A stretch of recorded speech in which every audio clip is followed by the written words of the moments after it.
చారు చేస్తున్నా. ఉల్లిగడ్డలు వేపుకున్నా, ఒక 2-3 స్పూన్ వాము వేపుకున్నా, జీలకర్ర అండ్ ధనియాలు కూడా వేపేసుకున్నా. పోపులో జీలకర్ర అండ్ ఎండుమిర్చి వేసి కరివేపాకు వేసినాక ఒక బిగ్ సైజు ఆనియన్ పెద్ద కట్ చేసుకుని వేపిన. 2 టమాటాస్ ఏమో కట్ చేసి వేయచ్చు, కానీ నేను మిక్సీ పట్టేస్తున్నా ఎందుకంటే కొంచెం గ్రేవీ బాగా వస్తుందని. ఇందులోనే వెల్లుల్లి వేసుకుంటాను ఒకటి.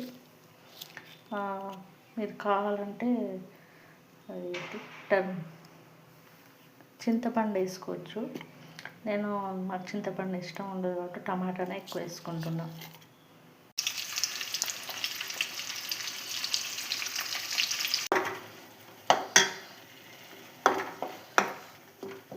సరిపడా వేసుకోండి.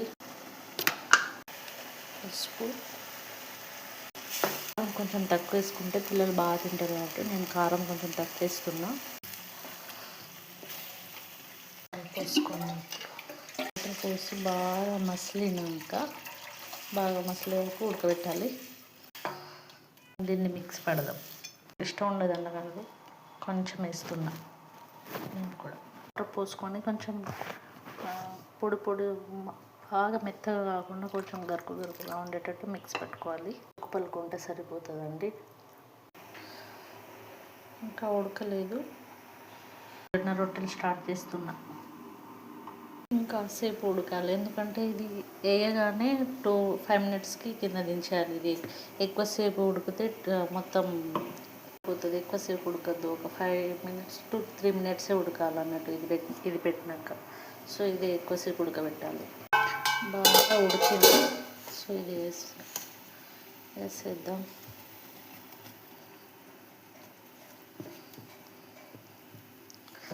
ఊళ్ళో అయితే రోకళ్ళు దంచితే బాగా టేస్టీగా ఉంటుందండి.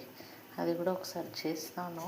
మళ్ళీ మీరైతే సబ్స్క్రైబ్ చేయండి. కొంచెం మెల్లమెల్లగా స్టార్ట్ చేస్తున్నాను. నాకు కూడా ఎంకరేజ్మెంట్గా ఉంటుంది. హెల్దీ ఫుడ్సే పెడతాను. పిల్లలకి యూజ్ అయ్యేటి, వెయిట్ లాస్ అయ్యేటి బాగా పెడతానండి. కొంచెం సబ్స్క్రైబ్ చేయండి. కొంచెం లైక్ చేస్తే ఎంకరేజ్మెంట్గా ఉంటుంది. ఓకేనా? ప్లీజ్.